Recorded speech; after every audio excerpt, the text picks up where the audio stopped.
En nuestras etapas de trabajo para el reto, se conoció más a fondo el funcionamiento, importancia y aplicación de sistemas fotovoltaicos. Estas etapas fueron las siguientes.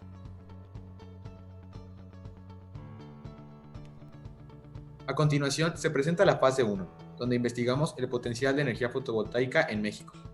La energía solar fotovoltaica es la energía que se obtiene convirtiendo la luz solar en electricidad.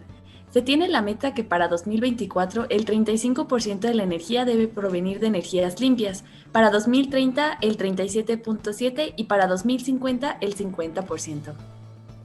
En el mapa se muestra la irradiación solar en nuestro país, con lo que se demuestra que es una buena fuente.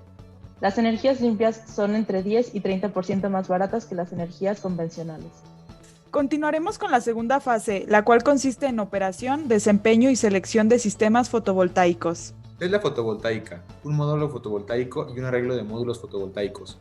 Tienen una eficiencia comercial desde el 20 hasta el 30%. El módulo fotovoltaico se forma por varias celdas. El arreglo fotovoltaico es el ensamble mecánico de paneles con estructuras y bases de soporte. Método de medición experimental del voltaje de circuito abierto y cortocircuito de un módulo fotovoltaico. En el circuito abierto y en el cortocircuito, para determinar el voltaje es preciso tomar las mediciones bajo condiciones estándar. Se configura el multímetro para la medición DC y se colocan las puntas en las terminales en serie. Curvas IB, PB y PMP.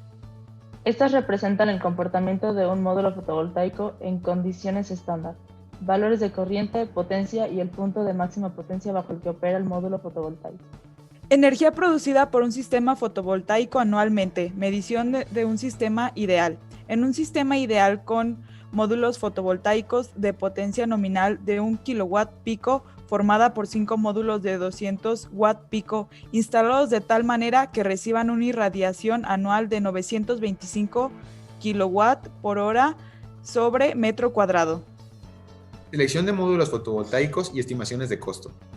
Se selecciona el sistema autónomo. Seleccionamos el panel solar SunPower para satisfacer el 40% de nuestros consumos. Cuesta 7,886.45 pesos. Produce al año aproximadamente 684.375 kilowatts. El consumo de Carla y Diego quedaría cubierto con un solo panel. El consumo de Gloriela y Diana quedaría cubierto por 2 paneles.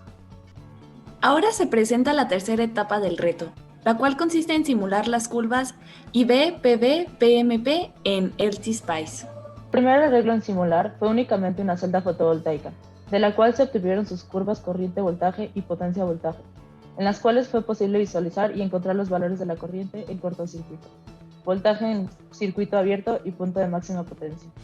Posterior a esto, se simularon las características de un módulo, formado por 6 celdas en serie, lo que ocasionó que el voltaje de circuito abierto de cada una de las celdas se sumara. Sin embargo, también se observó que el ISC no aumentó en igual medida. Esto, en cualquier manera, significó mayor potencia debido a que esta es representada por el producto del voltaje y la intensidad.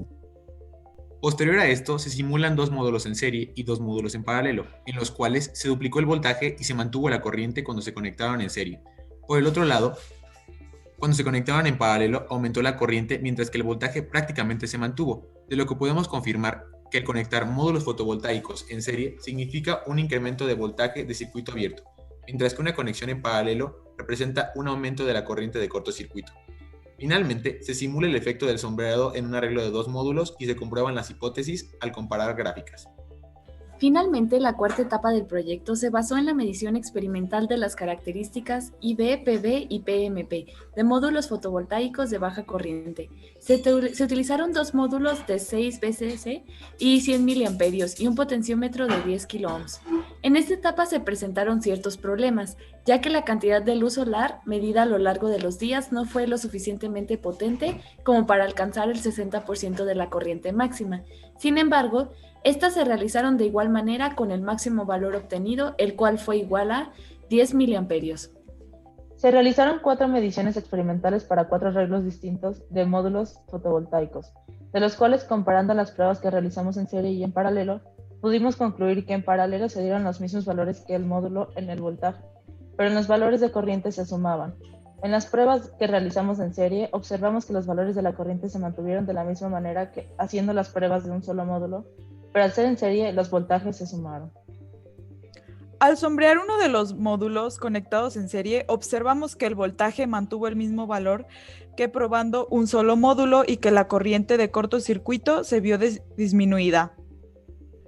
Finalmente, a manera de conclusión, se puede notar que entre los procesos y resultados de la simulación y la experimentación existen diferencias notorias, principalmente debido a las pérdidas y errores que pueden cometerse en un proceso experimental. Sin embargo, se lograron identificar características relevantes del comportamiento de los módulos fotovoltaicos, tal y como las curvas características, intensidad-voltaje, potencia-voltaje y los puntos de potencia máxima.